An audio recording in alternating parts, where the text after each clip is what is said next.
Welcome to vision MBA. Now guys, Mahatma Gandhi national fellowship program के लिए आपको एक स्टेटमेंट ऑफ पर्पस लिखना है जो 800 वर्ड्स का होना चाहिए। जैसे ही मैंने इसके ऊपर एक वीडियो बना के पोस्ट किया, कई सारे स्टूडेंट्स ने मुझे कांटेक्ट किया कि they want me to help them for statement of purpose. So of course if someone is getting in touch with me, मैं उनकी हेल्प तो ज़रूर करूँगा, but at the same time I thought कि I should also post something about it online so that कई लोगों को एक आइडिया हो जाए कि स्टेटमेंट ऑफ पर्पस होता क्या है। अब कई सारे ऐसे स्टूडेंट्स हैं जिन लोगों को स्टेटमेंट ऑफ पर्पस के बारे में कुछ नहीं पता। जिंदगी में फर्स्ट टाइम वो एक ऐसी चीज का नाम सुनते हैं, और हमारे कॉलेजेस और स्कूल्स में राइटिंग को इतना मोटिवेट नहीं किया जाता। But then at the same time there are few students, they have already written SOPs or wrote paragraphs and something like that. Now guys, statement of purpose से कुछ नहीं होता. It is a passage that you have to explain yourself, you have to write about yourself, that why you should be selected for the program. अब सवाल ये आता है कि क्यों कॉलेजेस स्टेटमेंट ऑफ पर्पस किसी स्टूडेंट से एक्सपेक्ट करते हैं। You are supposed to know that so that you understand how to write an SOP.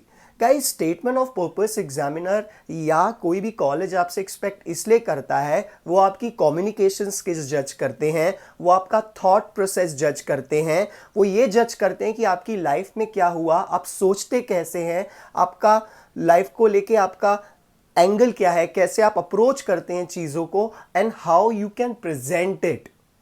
Of course ये सब सुनने में इतना आसान लग रहा होगा कि हाँ, मैं कुछ भी लिख दूंगा, मुझे अपने बारे में लिखना है, मैं लिख दूंगा। एक बार आज I give this task to each and every person who watch this video, may be today, tomorrow और whenever, write one page about you, about yourself.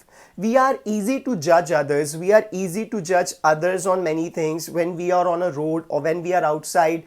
हम लोग लोगों को कपड़ों के ऊपर, उनके खाने के ऊपर, उनके दिखने के ऊपर, उनकी हाइट, बॉडी, कई चीज़ों के ऊपर, कैसे दिखते हैं, रंग के ऊपर भी जज करते हैं। कोई गोरा है, कोई काला है, कोई सांवला है, लेकिन खुद को जज करो एक बार। I want you guys to write something about yourself. Write a passage of 800 words, 800 word. अब कई लोग बोलेंगे सर मैं गिनूंगा कैसे? यार गिनने की जरूरत नहीं है, सबके पास आजकल लैपटॉप है, उसमें एक सॉफ्टवेयर है that tells you that, and there is a way to know that how many words are there. अगर वो भी नहीं है तो कम से कम 2 पेज अपने बारे में लिखो, अपनी शख्सियत के बारे में लिखो कि किस टाइप के इंसान हो तुम, तुम्हारी क्या सोच है, क्यों है। Trust me, right it.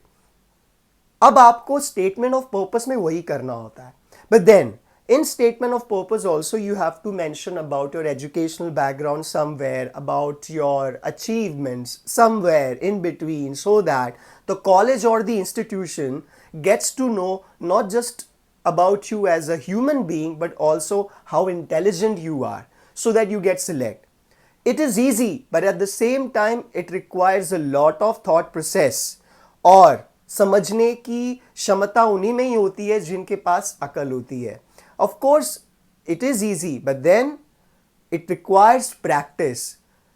एक और चीज, महात्मा गांधी नेशनल फेलोशिप प्रोग्राम के लिए गाइस आपको इंग्लिश आना बहुत जरूरी है। ऑफ कोर्स आपका इंटरव्यू इंग्लिश में होगा, रीजनल लैंग्वेजेस आना जरूरी है, यस, बट देन इंग्लिश आना भी जरूरी है। You should be able to communicate in English. I am not expecting you guys to be the next Sherlock Holmes, but at least you should be able to speak in English, communicate in English with the local language knowledge. Of course, you should be able to read, write and of course speak the regional language. For example, अगर आप महाराष्ट्र में हैं तो आपको मराठी लिखना, पढ़ना और बोलना अच्छे से आना चाहिए. अगर आप साउदर्न पार्ट ऑफ इंडिया में हैं, कन्नड़, तमिल, तेलुगु जो भी लैंग्वेजेस हैं. Similarly, if you're in the northern part or the eastern part of India, you should be able to speak, write and understand, of course, the regional languages with English. That's it, guys. You guys can always get in touch with me for any other query and doubt. My contact details are in the description box. Thank you and do good.